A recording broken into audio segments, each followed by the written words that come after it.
John Lennon is synonymous with the Beatles, the iconic rock band of the 1960s. He's a figure of immense cultural and historical significance, and today we look at the homes that shaped his life.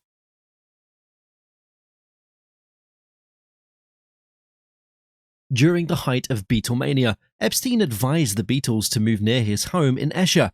In 1964, Lennon purchased the Kenwood house. The house in St. George's Hill, Weybridge, was a 51-year-old mock Tudor style, sitting on 1.5 acres. The architect T.A. Allen designed the house, originally known as the Brown House, while a local building firm, Love & Sons, built it in 1913. Lennon bought the 12,000-square-foot home for £20,000 and spent £40,000 renovating it, which is equivalent to £511,900 today. He reduced the house from 22 rooms to 17. Kenwood, with its 3 floors, each with unique features, reflects Lennon's eclectic personality. The ground floor entrance hall, with its armor and gorilla suit, showcased his sense of humor. The large living room had black carpets, 2 huge 18-foot sofas, and a marble fireplace, a space for entertaining and relaxation. The dining room was adorned with purple velvet wallpaper that emphasized the musician's artistic taste. The small sunroom, which was Lennon's favorite room, was filled with various caricatures, pictures, and stickers. The sunroom held a Mickey Mouse doll, an ornate cross, and a mortar and pestle that Lennon allegedly used to mix drugs. A yellow sofa, a gift from his Aunt Mimi, was also there, where Lennon often relaxed. Behind the sunroom was a split-level kitchen with complex appliances. These included a high-tech dishwasher and a state-of-the-art oven, which someone had to come and train the couple to show them how to operate them. The ground floor also had a smaller lounge and a large garage. The main staircase led to the upper floors, which contained 6 bedrooms, 5 of which were on the first floor. The spacious master bedroom featured a double bed, white carpets, and an ensuite bathroom with a jacuzzi. The top floor contained an attic where Lennon installed his musical equipment.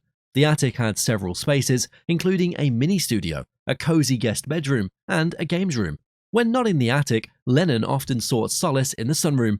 During the 9-month renovation process, the couple lived in the attic bedroom. The house had a kitchen-cum-breakfast room, library, billiard room, wine cellar, and sauna. It also had an outdoor pool visible from the sunroom, a separate coach house, and horse stables.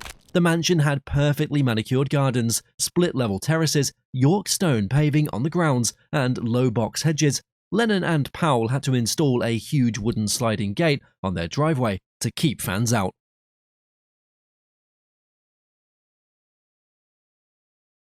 Lennon and Yoko moved to Tittenhurst Park, a country house on 72 acres near Ascot, Berkshire. The Grade II listed country house was built in 1737, but the facade dates to 1830. The acres of manicured grounds were breathtaking, and the massive estate included the imposing Georgian mansion, servants' cottages, a keeper's lodge, and stables. The mansion house in Tittenhurst Park, where Lennon spent much time as a child, was built in the Georgian style. It featured a grand doorway flanked by white stone columns. This architectural style emphasizes symmetry and incorporates elements from Roman and Greek designs, such as pillars and columns, with few decorative details. Lennon bought Tittenhurst because it reminded him of Tittenhurst Park.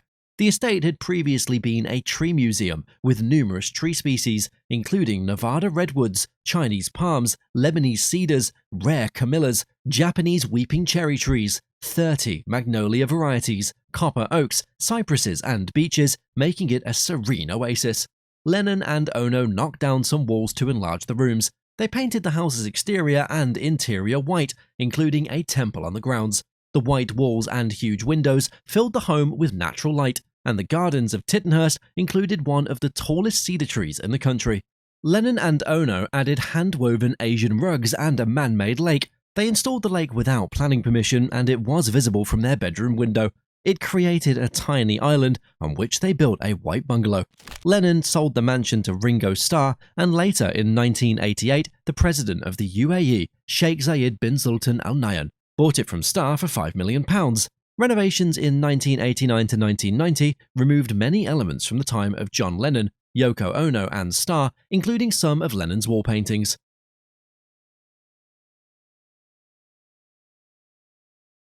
In 1973, Lennon and Yoko Ono bought an apartment in the Dakota, a German Renaissance-style building in Manhattan's Upper West Side. The Dakota which dates between 1880 and 1884, was a perfect fit for the couple's artistic lifestyle. They made significant changes to the apartment, adding a personal touch to their house. The Dakota featured a square layout centered on an H-shaped courtyard, providing all apartments access. Previously, a garden to the west concealed a mechanical plant serving the buildings and nearby row houses. The facade consists mainly of brick with sandstone trim and terracotta details.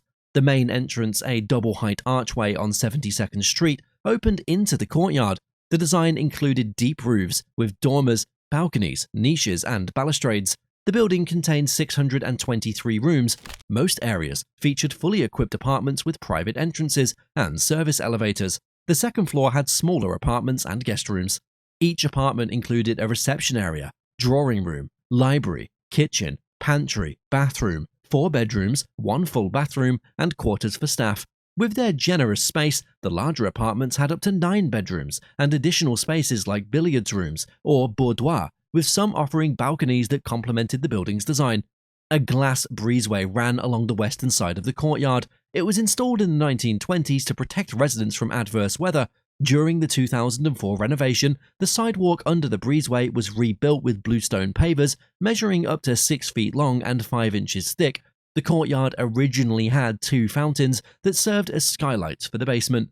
Originally, horse-drawn carriages entered from 72nd Street to turn around in the courtyard. After cars replaced carriages, the Dakota banned vehicles due to weight concerns. The courtyard's deck was replaced entirely in 2004 because of severe corrosion to the supporting steel beams.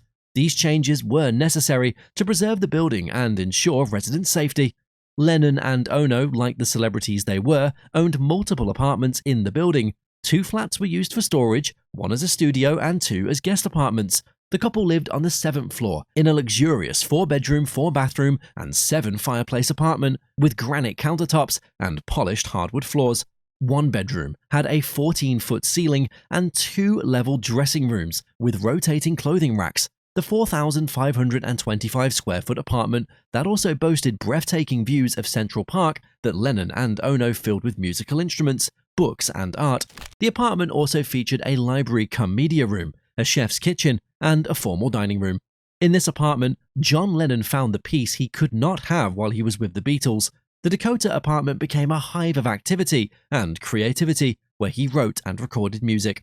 December 8, 1980, Mark David Chapman, a stalker, assassinated Lennon at the Dakota's archway as he came home from a recording session. He shot Lennon twice in the shoulder and twice in the back with a .38 caliber pistol.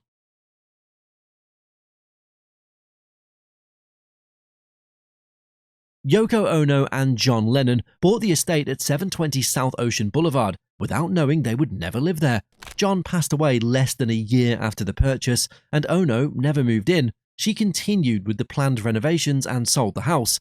The couple bought the Palm Beach Estate Summer Retreat on South Ocean Boulevard, or Billionaires Row, a palatial mansion in the high-end locale. South Ocean Boulevard, a prestigious stretch of coastline near President Trump's Mar-a-Lago, is home to several part-time residents, including billionaires and multi-millionaires. El Solano shared a wall with author James Patterson's 2-story guest house. In 1974, Lennon and Ono spent the Christmas holiday in Palm Beach, and he declared that he loved the place so much he wanted to own a part of it. 6 years later, and after numerous vacations in Palm Beach, he bought the Palm Beach estate that he'd rented a year earlier. They bought it for $725,000, and Ono sold it for $3.15 million in 1986, 6 years after Lennon's death. The estate spanned 14,145 square feet, was on almost 2 acres of meticulously maintained grounds, and had 180 feet of ocean frontage. Known as El Solano, the mansion spanned over 10,000 square feet and had a library, chef's kitchen, and an oceanfront dining room terrace. The massive oceanfront mansion was airy and light-filled, with historic architecture, oceanfront views, a grand salon with a wet bar, a tennis court, and 2 pools. There was a 2-story pool house with a guest suite, a beachfront cabana, and 3-car garage. The 2 pool locations were designed so that one was for catching the sunrise and another for the sunset. The home had 3 levels, with 7 bedrooms, 9 bathrooms, and 3 half-bathrooms. The famous architect Addison Misner designed the Spanish-style home in 1925. The impressive saloon boasted stylish tapestries, massive stone-carved fireplaces, and plush furniture. The hand-stenciled wooden ceilings and wrought iron chandeliers gave the mansion a rustic yet elegant charm. The ceilings were among the stunning architectural designs on the property, along with coquina stone accents, polished wood floors, and elaborate crown molding. The design room had floor-to-ceiling windows that offered a panoramic poolside view. The sitting room's soft color scheme of whites and blues made it cozy. In 1980, Palm Beach Town granted El Solano's landmark protection. A report declared that the house represented Addison Mitzner's distinctive style, of which very few houses in that period remain. Lennon's homes reflected his artistic yet rebellious nature. In September 1988, 8 years after his death, he was the first Beatle to receive a star on Hollywood's Walk of Fame, forever immortalizing him as one of the most excellent musicians of the 1960s.